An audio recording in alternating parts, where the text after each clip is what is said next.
Assalamualaikum warahmatullahi wabarakatuh.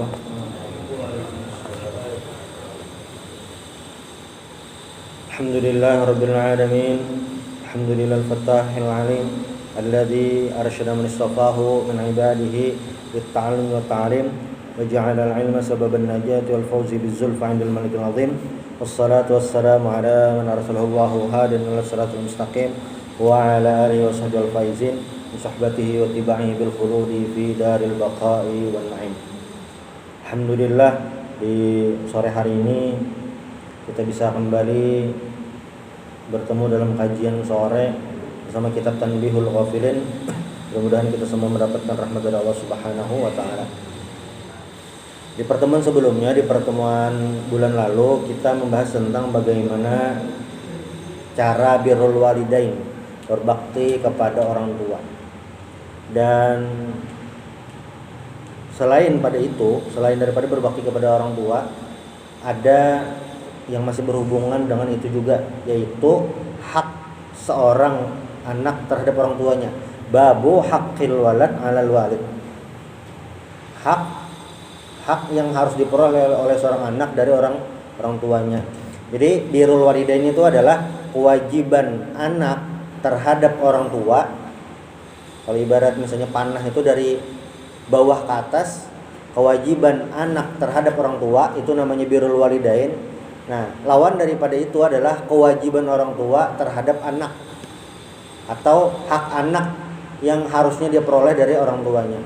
Kalau seandainya di pembahasan yang lalu itu birrul walidain, ketika seseorang anak itu durhaka terhadap orang tuanya, itu termasuk dosa besar, maka sebaliknya pun sama, bermasalah. Bahkan ketika ada orang tua yang sudah hampir masuk surga, tetapi bermasalah dalam hakul walad ini, hak seorang anak, bisa jadi masuk surganya di cancel, ditunda.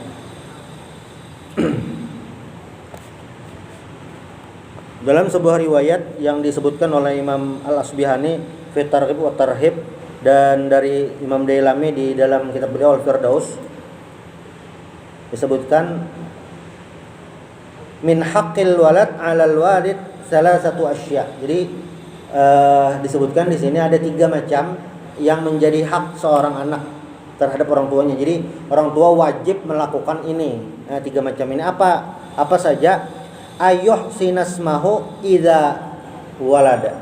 Memperbaguskan, memperbaiki, mempercantik nama anak tadi apabila lahir. Nah, jadi sebagai orang tua kita misalnya, atau orang tua manapun, ketika memiliki anak maka wajib memberikan nama yang terbaik kepada anaknya.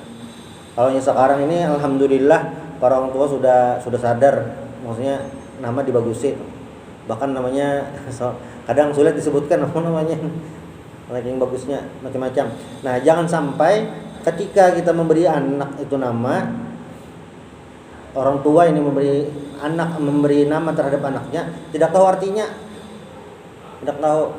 tapi harus bagus.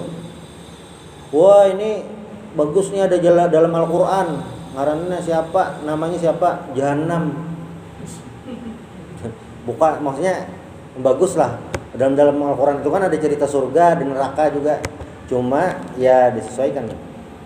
Termasuk juga mungkin ini masalah tradisi, Bang. Tradisi.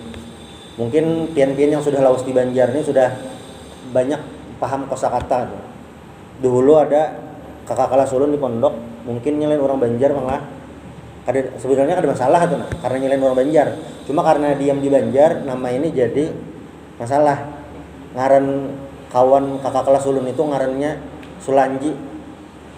Jadi di Kiau Lanji. Tahu kan Lanji, tahu kah? Lanji itu bahasa Indonesianya mesum. Kalau bahasa Jawanya tuh saru. Nah, coba sebut. Lanji. L-A-N Lanji, Lanji. Bahasa Banjar, nah Bapak ketawa. Jadi ngarannya Lanji. Nah, pian yang ada tahu artinya Sulanji, Lanji wajar aja tuh. Karena memang lain bahasa tuh. Di Banjar Lanji itu ya mesum. Pian ini jadi ustad gini ngalih. Jadi ustad ngalih. Pian Ustad Lanji kan. Iya, ngalih. Itu ya mungkin karena ketidaktahuan. Tapi ya masalah. Nah, ini berarti standar baik ini ya dilihat dari berbagai macam situasi dan kondisi.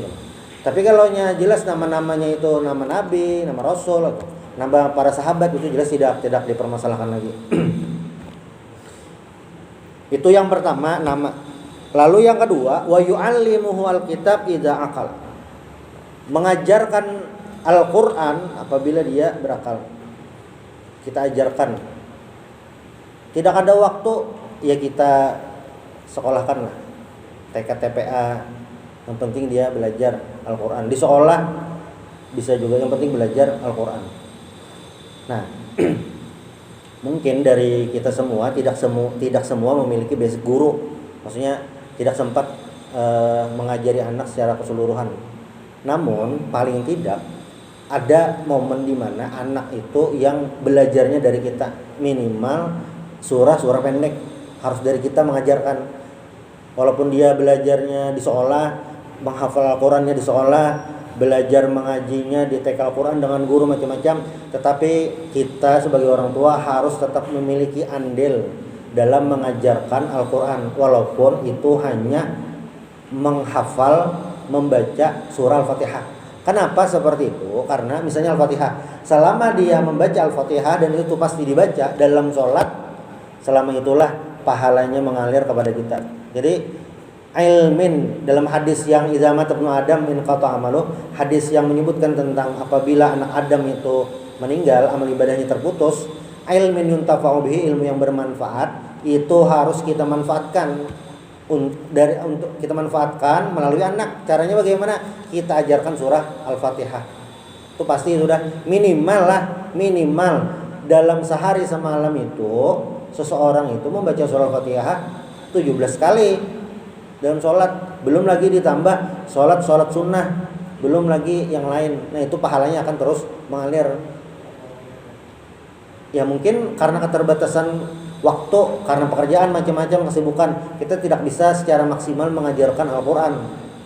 Tetapi surah Al-Fatihah ini atau surah pendek yang lainnya itu harus menjadi bagian dari kita. Harus kita yang mengisi itu, harus kita yang mengajarkannya. Agar apa? Ya jadi amal jariah kita. 2 sudah. Lalu yang ketiga, wa yuzawwijahu idza adraka, dan menikahkannya apabila dia sudah dewasa. Jadi dalam riwayat itu disebutkan ketika Sayyidina Umar radhiyallahu an mencarikan jodoh untuk anak beliau. Jadi sebenarnya seorang ayah mencarikan jodoh untuk anaknya itu sudah dilakukan dari zaman Rasulullah SAW. Jadi kan anak Sayyidina Umar itu namanya Hafsah, itu janda, suaminya meninggal, dan Sayyidina Umar ini ingin mencarikan suami. Lalu beliau datang kepada Sayyidina Utsman. Sayyidina Utsman, tolong nikahi anakku. Kata Sayyidina Utsman, mohon maaf, istri saya baru meninggal, anak Rasulullah SAW baru meninggal, masih ada rasa masih belum move on lah istilahnya. Lalu beliau datang lagi kepada Sayyidina Abu Bakar radhiyallahu anhu. Abu Bakar, tolong nikahi anakku. Sayyidina Abu Bakar, wah ini belum bisa lagi. Nah, dan ternyata Hafsah ini dinikahi oleh Rasulullah Sallallahu Alaihi Wasallam. Sayyidina Abu Bakar ini tidak mau karena sudah tahu rencana Rasulullah untuk menikahi Hafsah. Dan ini memang salah satu sunnah, bahwasanya ketika kita ada anak perempuan, mencarikan jodoh yang bagus, yang baik, itu memang disunahkan. Dicarikan yang bagus. Kalau bahasa dalam fikih itu selain soleh itu sekufu, standar. Jangan sampai sembarang memilih. Jadi standar itu maksudnya soleh-solehah itu sama. ini menikahkannya. Nah,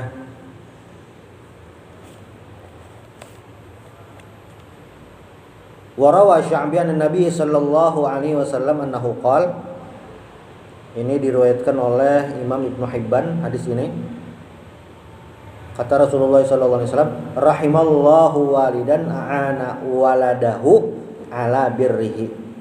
Rahimallahu walidan. Allah Subhanahu wa taala merahmati seorang orang tua, entah ayah atau ibunya, a'ana waladahu, yang menolong anaknya. Bagaimana cara menolongnya? Ala birrihi, untuk berbakti kepadanya. Bisakah seorang orang tua menolong anaknya supaya si anak tadi lebih mudah untuk berbakti? Ya bisa itu. Dan itu mendapatkan rahmat dari Allah Subhanahu wa taala. Orang tua itu bisa dapat rahmat dari Allah Subhanahu wa taala. Bagaimana caranya? Dengan menolong si anak. Bagaimana cara menolong anak? Itu memudahkan dalam berbakti. Nah, maksudnya seperti apa sih? La ya'muruhu bi amrin yakhafu minhu aw yu'siyahu fihi. Bahasa sederhananya adalah seorang orang tua itu jangan sampai neko-neko kepada anak sehingga si anak sangat sulit untuk berbakti. Nah, itu juga akan mempermudah si anak untuk berbakti. Kalau seorang tua itu terlalu banyak menuntut yang secara manusiawi tidak masuk akal, sulit untuk anak, apalagi misalnya diberi pilihan-pilihan yang sulit. Si anak misalnya mau kuliah, seorang tua memaksa untuk menikah. Kamu jangan kuliah, menikah saja. Nih, kadang si anak pilihannya sulit. Nah, sebagai orang tua yang baik seharusnya bisa memberikan solusi, tidak memberikan pilihan-pilihan sulit bagi yang anak. Apalagi kadang misalnya kalau kita lihat di TikTok, yang kebenaran beritanya ada tahu, kebenaran beritanya sulit dilacak. Tapi misalnya, kamu mau memilih istri atau orang tua? Nah, itu sangat sulit, pertanyaan yang sangat sulit. Nah, orang tua seharusnya tidak memberikan pilihan-pilihan sulit kepada anak. Ada kemudahan-kemudahan yang diberikan. Kalau ada orang tua yang seperti ini, maka kata Rasulullah SAW akan mendapatkan rahmat dari Allah Subhanahu wa taala. Jadi birrul walidain itu adalah kewajiban anak kepada orang tua, dan anak pun memiliki hak terhadap orang tuanya. Nah, ketika seorang orang tua mempermudah cara berbakti kepada orang tua terhadap anaknya, maka orang tua tersebut akan mendapatkan rahmat dari Allah Subhanahu wa taala. Itu jalan agar kita mendapatkan rahmat dari Allah Subhanahu wa taala. Kenapa? Karena ketika seseorang sudah dirahmati oleh Allah Subhanahu wa taala, dapat rahmat, itulah yang bisa menyelamatkan dari neraka. Kan almarhum, kan kita almarhum itu sebenarnya bukan sekadar gelar, tapi itu adalah doa almarhum. Kalau dalam ilmu bahasa Arab itu ada namanya ilmu sorof. Ilmu sorof itu adalah ilmu merubah-rubah kata. Jadi salah satu kekayaan bahasa Arab itu dalam satu kata itu bisa dirubah dalam ratusan kalimat. Contoh misalnya sajadah. Sajadah itu bentuk fi'il madhi, kata kerja lampau. Yasjudu fi'il mudhari'nya, kata kerja sekarang dan akan datang. Sajadah itu kalau dalam bahasa Arabnya itu ditasrif. Tasrif itu bisa dirubah kata-katanya. Sajadah, satu orang telah sujud. Sajadah, ini tasrifannya supaya bisa didengar, pernah mendengar lah. Sajadah, sajadu, sajadat, sajadata, sajadna, sajadata, sajadatuma, sajatum, sajati, sajatuma, sajatuna, sajatu, sajatna. Ini salah satu perubahan bentuk dalam sajadah. Nah, ini bahasa Arab. Salah satu keindahan bahasa Arab itu bisa dirubah dalam berbagai macam bentuk. Nah, termasuk almarhum. Almarhum itu akar katanya adalah dari rahima. Rahima yarhamu.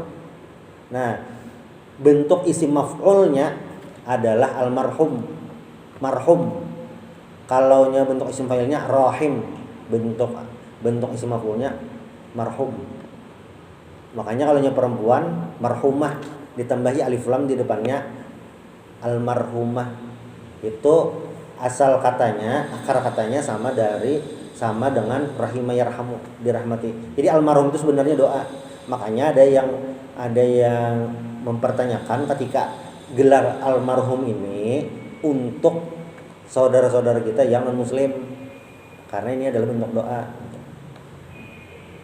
Karena kalaunya berkaitan masalah doa memintakan ampun, mendapatkan rahmat, nah itu dilarang terhadap yang non-muslim. Kalau untuk doa-doa yang berhubungan dengan dunia itu tidak masalah. Kalau doa-doa yang berhubungan dengan dosa diampuni, dapatkan rahmat, nah itu tidak bisa. Ini yang almarhum itu doa untuk yang sudah meninggal. Makanya rahmat Allah Subhanahu wa taala itu luar biasa. Nah, cara kita salah satunya mendapat rahmat dari Allah adalah tidak mempersulit anak untuk berbakti kepada orang tua.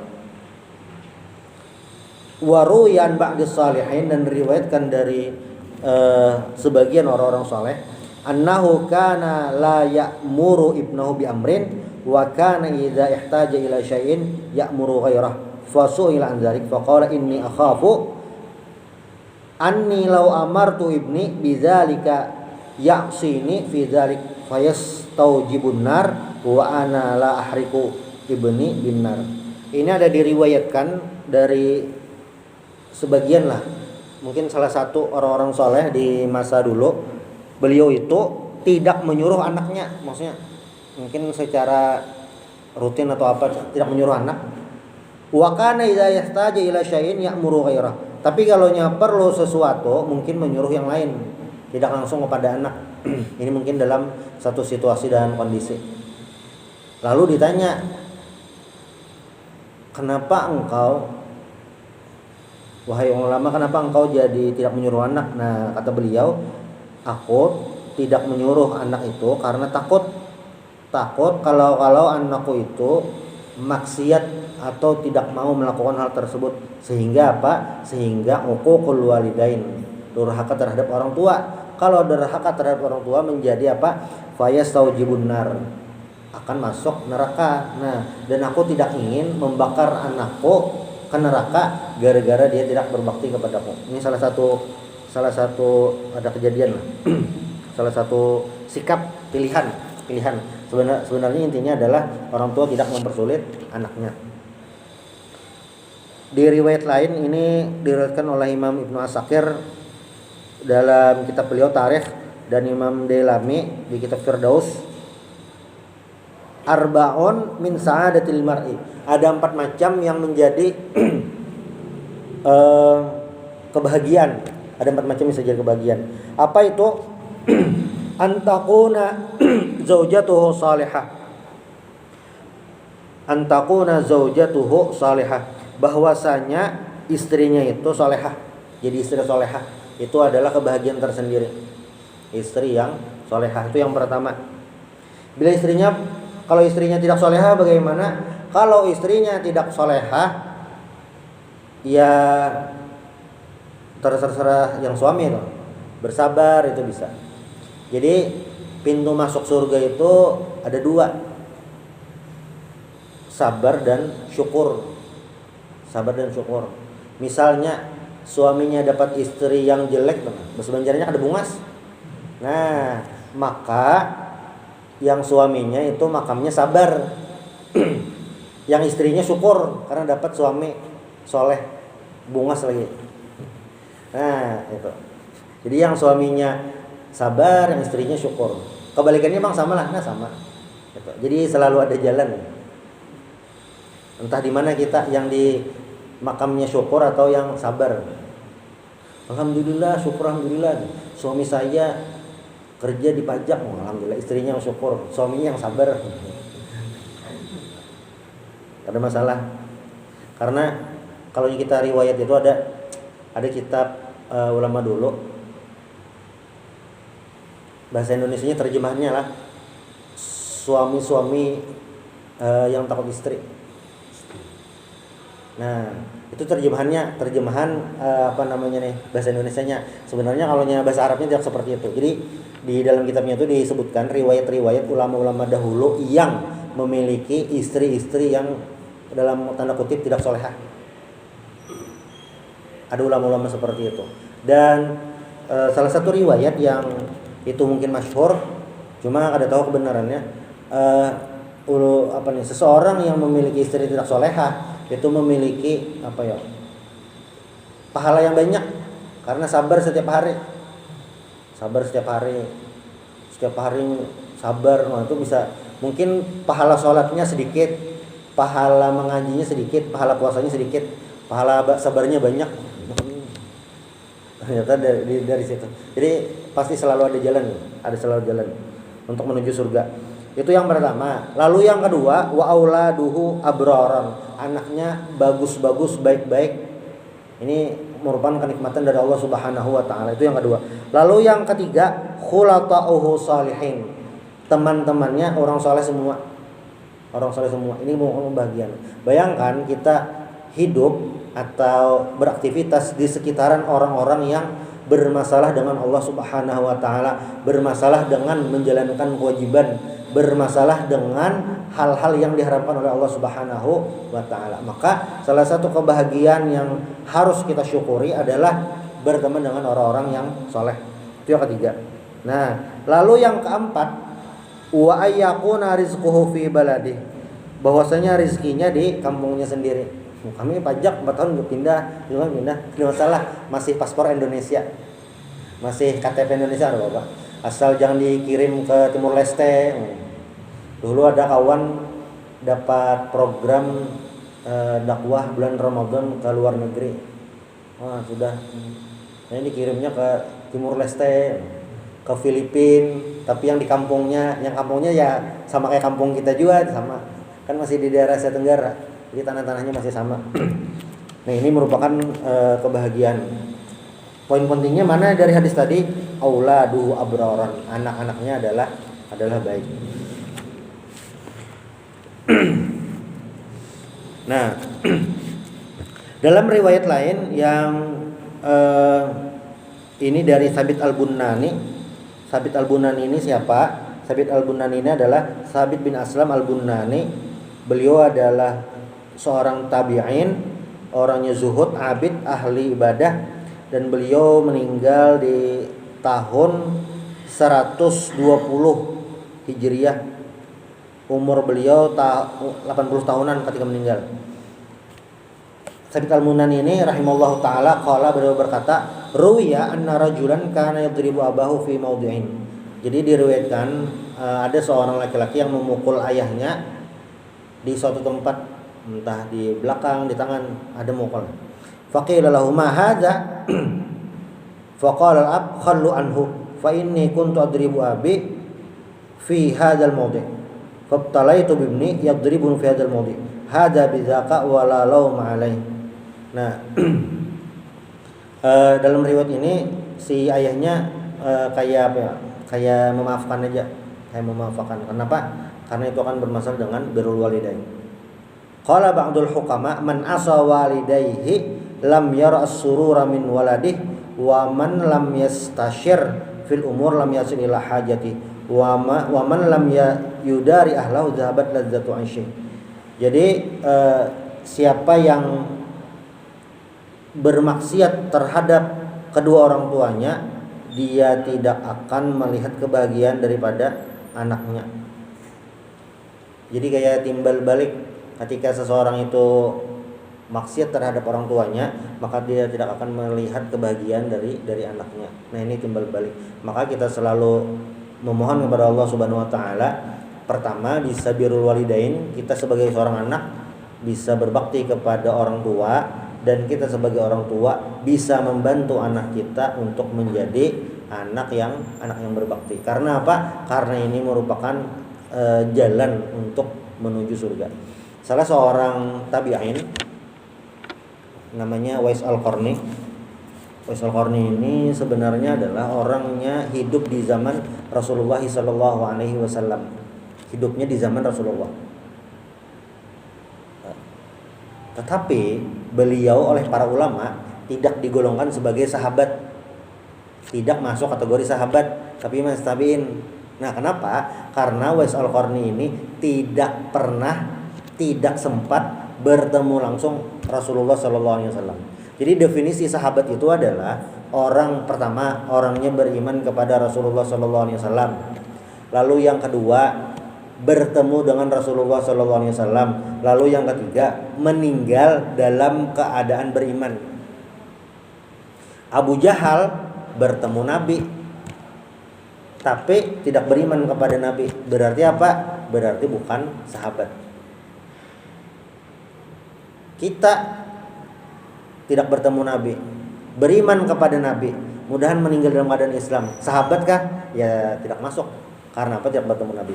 Nah, Uwais Al-Qarni ini sebenarnya sezaman dengan Rasulullah SAW. Cuma beliau hidup di Yaman. Nah, jadi untuk bertemu Nabi itu ya perlu waktu.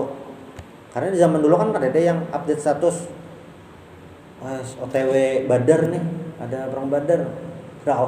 Insta story, wah ada perang Uhud nih. Jadi tidak tahu tuh kondisinya. Jadi Uwais Al-Qarni ini beriman di Yaman, pernah dalam suatu momen beliau datang ke Madinah untuk bertemu Nabi khusus, minta izin kepada orang tua. Nah ternyata Rasulullah tidak ada di Madinah, lagi berangkat, lagi pergi keluar kota, kan tidak tahu. Makanya Uwais ini levelnya tabiin. Nah walaupun beliau tabiin, tetapi beliau mendapatkan posisi yang luar biasa. Itu karena apa? Karena beliau ini adalah sangat berbakti kepada orang tua, sangat berbakti. Jadi beliau ini mengasuh orang tua dengan luar biasa, sampai-sampai beliau ini menunda untuk bertemu Rasulullah. Nah pas ada waktu ya tidak bertemu Nabi. Tetapi yang jadi catatan untuk Uwais Al-Qarni ini adalah beliau ini majhulun fil ardi wa masyhurun fis sama. Majhulun itu artinya tidak diketahui orang-orang di bumi, tetapi masyhurun fis sama, terkenal penduduk langit. Siapa penduduk langit? Malaikat. Jadi ada kayak ini SOP standar orang baik atau tidak. Ini misalnya amal baik kita nih, amal kita dibawa malaikat ke langit. Lalu malaikat ini kayak testimoni. Oh, ini orangnya baik. Jadi di kalangan malaikat itu kayak, oh ini orangnya baik nih, baik. Jadi di kalangan malaikat terkenal, oh ini orangnya baik. Sampai beritanya itu kepada Allah SWT, oh ini orangnya baik.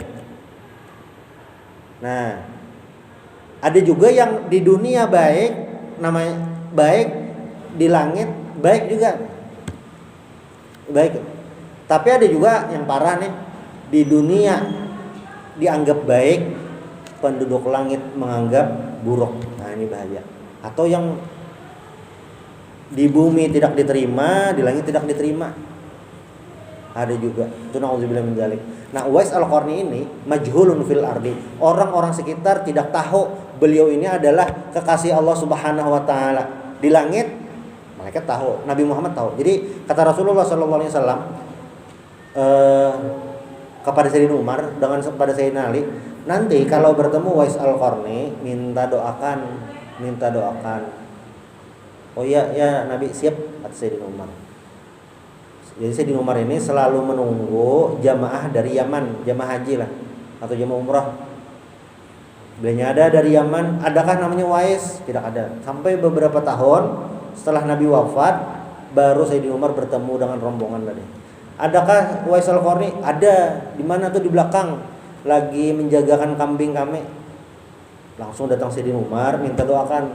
Uwais, tolong doakan saya. Ini siapa? Anda siapa? Saya Sayyidina Umar. Wah, ada salah? Tidak salah nih. Tidak, Nabi menyuruh. Lalu minta doa Sayyidina Umar. Lalu Sayyidina Umar memanggil Sayyidina Ali minta doa juga. Lalu masyhur di masyarakat, beritanya viral. Ada Uwais Al-Qarni.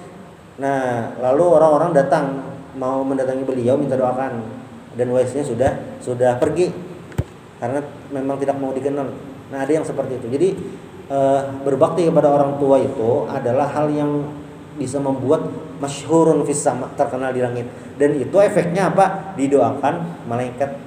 Nah, berarti ketika orang tua membantu anaknya untuk mudah secara berbakti kepada orang tua, itu kita juga mendapatkan andil. Karena apa? Karena ketika kita membentuk anak menjadi baik, itu adalah aset. Aset apa? Aset kita di dunia, aset di akhirat. Aset di dunia bahasa sederhananya lah, ketika orang tuanya sudah sepuh, anak itu akan membantu orang tuanya. Dan kalau untuk akhirat, ketika orang tuanya meninggal, si anak tadi akan tetap mendoakan orang tuanya. tetap mendoakan orang tuanya. Ini kalau yang anak yang sudah lupa orang tuanya jangankan mendoakan, kubur orang tuanya aja tadi ingat. Kuburnya di mana? Tidak tahu. Nah, ini merupakan kewajiban kita sebagai orang tua atau kesempatan sebagai orang tua untuk membentuk seorang anak atau sebuah generasi yang bisa berbakti kepada orang tua. Dan terakhir daripada kajian kita pada sore hari ini adalah ditutup dengan riwayat daripada Abu Hurairah radhiyallahu an. Hadis ini sangat terkenal, tadi sudah disebutkan. An Nabi sallallahu alaihi wasallam annahu qala idza matal abdu in qata'a amaluh. Apabila seorang hamba itu meninggal, in qata'a amaluh, amalnya itu habis, sudah berhenti. Kalau bekerja itu sudah pensiun. Illa min salasatin, kecuali ada 3 macam. Nah, 3 macam ini adalah proyek jangka panjang, investasi jangka panjang. Apa saja investasi jangka panjang itu? Sedekah jariyah, sedekah yang itu bisa dipakai dalam jangka waktu yang lama. Ibaratnya itu kita memberikan uang itu agar bisa produktif. Nah, lalu yang kedua, ilmin yuntafa'u bihi, ilmu yang bermanfaat. Lalu yang ketiga, waladin shalih yad'u lahu, anak soleh yang mendoakan. Nah, maka ketika kita melihat anak, jangan hanya kita lihat itu sebagai orang yang wajib kita nafkahi, tetapi apa? Itu merupakan investasi jangka panjang. Jangka panjangnya itu bukan sekedar di dunia, tapi sampai ke alam barzakh, bahkan sampai ke akhirat. Karena apa? Karena anak yang soleh itu bisa mengajak orang tuanya untuk masuk surga, bisa memberikan syafaat kepada orang tuanya untuk masuk surga. Anak yang hafal Al-Quran itu bisa memberikan taj itu mahkota terhadap orang tuanya. Anak kita nih hafal Al-Quran, kitanya ya hafal juz 30. Walaupun seperti itu, bisa tetap dapat mahkota di akhirat. Mahkotanya apa? Nah, kalau akhirat itu sudah tidak diketahui bentuknya seperti apa, bagusnya seperti apa. Tetapi ketika kita bisa mencetak anak, ini salah satu jalan. Ketika bisa mencetak anak yang menjadi hafizul Quran, penghafal Al-Quran, orang tuanya juga dapat andil. Nah, kalau ibarat wisuda tuh, ini adalah anak bapak dan ibu ini, nama orang tuanya disebut. Nah, itu merupakan kebanggaan. Kebanggaan ini bukan sekadar bangga, tapi memang bangga mendapatkan pahala, mendapatkan kehormatan dari Allah Subhanahu wa ta'ala. Mudah-mudahan kita semua bisa memberikan yang terbaik untuk anak kita dan bisa memberikan hak-hak mereka sehingga bisa menjadikan generasi yang soleh dan solehah. Subhanakallah bihamdik, asyhadu an la ilaha illa anta, astaghfiruka wa atubu ilaik. Assalamualaikum warahmatullahi wabarakatuh.